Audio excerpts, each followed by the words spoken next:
All right, I'm the Flat Rate Master. Today we're going to talk about ways you can verify you're going to work for a good shop. You've had the interview, they've sent you the offer, you know what they're going to pay, what benefits they're going to pay.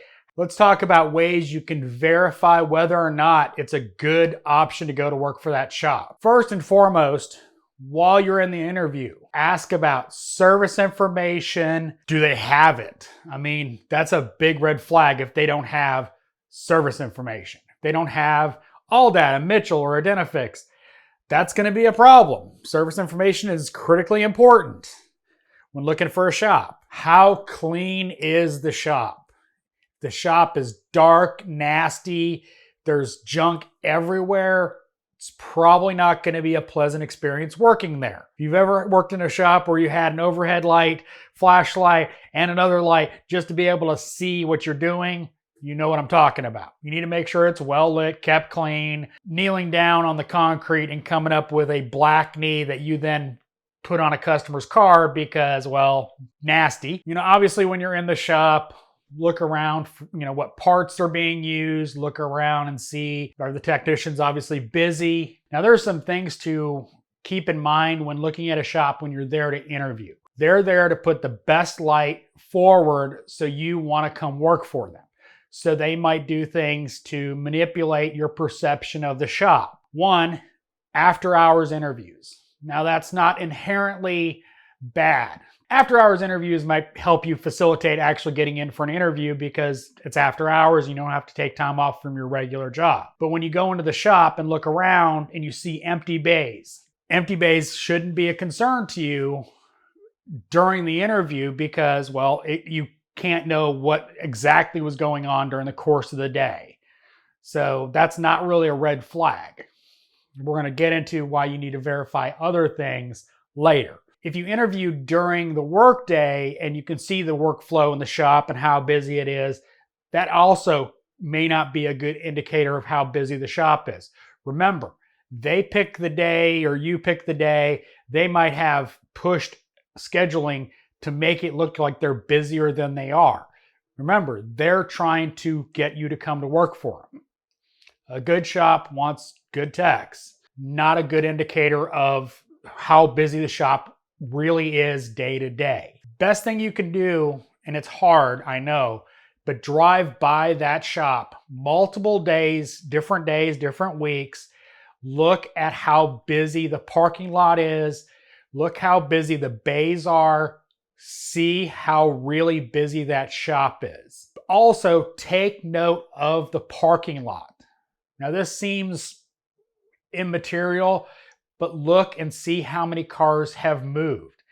If there's a ton of cars that are just sitting there week after week, they're abandoned cars, there's cars that the customers haven't approved repairs, they're broken cars that aren't getting fixed. So you need to be aware of that. If you see a bunch of cars that don't move, that's a huge red flag. If their parking lot slap full, but you see car after car after car that's been sitting there for weeks, means those cars aren't getting fixed. What's that tell you about the shop? It's a red flag. Now they may be, pushing off heavy line repairs on those vehicles, or the customers may be waiting for money, et cetera, but it's still something to be very aware of. If there's a lot of cars that aren't moving, a busy parking lot may not necessarily mean a really busy shop. It might literally mean their customers can't afford to fix their cars. So it's a big red flag. But watch, see what kind of repairs are being done. I know it sounds kind of stalkery, but it's your living that you're about to change jobs to, so you got to be very diligent. Observe for a little while, sit there and watch. Do you see a bunch of cars pulling in and out, pulling in and out, and not really staying for long? They get parked, you see them get test driven, and all of a sudden they get parked. Is it a lot of little work? Because we know little work doesn't pay that well.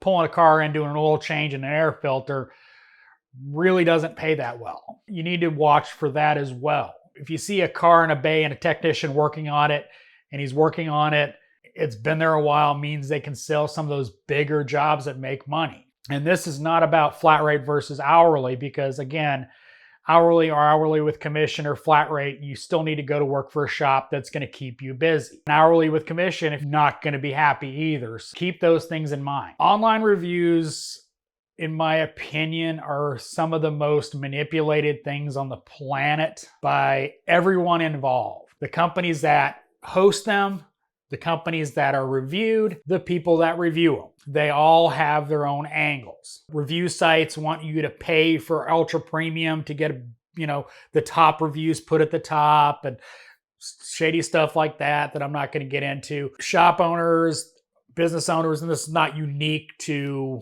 automotive. It's just the way of the world where they'll literally buy off bad reviews to get them revised.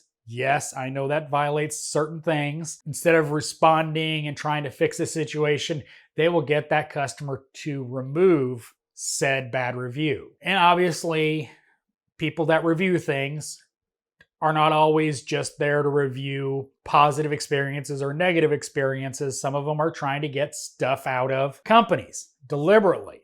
So, yeah.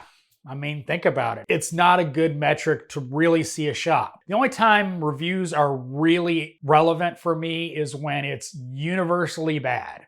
When it's universally bad, they're probably not a place you want to go to. 5.0, 4.9, chances are it's being manipulated to some point. So I don't think it's relevant either. I know that was kind of ranty, but on the side of the technician, look at their reviews. Try to find the negative ones. The glowing ones are going to be the glowing ones, but look at the negative reviews, see what they actually say about the business, because you'll probably get a truer sense of actually how they treat their customers.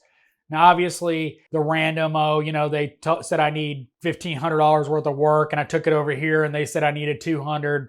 You can kind of discount some of that kind of stuff as, the third category I talked about where they're trying to get something out of somebody. Usually they're diagnostic feedback, but just saying. But as a technician, it does give you an idea of how they treat their customers. Wanting to do a good job, and there's complaints about warranty, there's complaints about how they got their car back or stuff like that, or poor experiences with service writers not explaining things to them. That might be some red flags. Now, obviously, you got to be careful about some of that stuff. 3-year-old review on a service writer that's no longer there probably isn't that relevant. But if it's a recent review and they've got very negative reviews, it's something to be very aware of. This last one is something to be aware of. Ask if they're in any coaching programs. Certain coaching programs have certain ways that they like to do things and the way they push their clients to do things, and it might be a red flag. If you're not familiar with a management group that they're with, search them out, find some of the details about that management group. It may say whether or not you want to go work for them, depending on what management group they work with. Maybe a factor, it may not be a factor. If they don't work for the management group, maybe a non-issue. You may find some management groups are a little more sketchy than others. Some management groups aren't that good, honestly.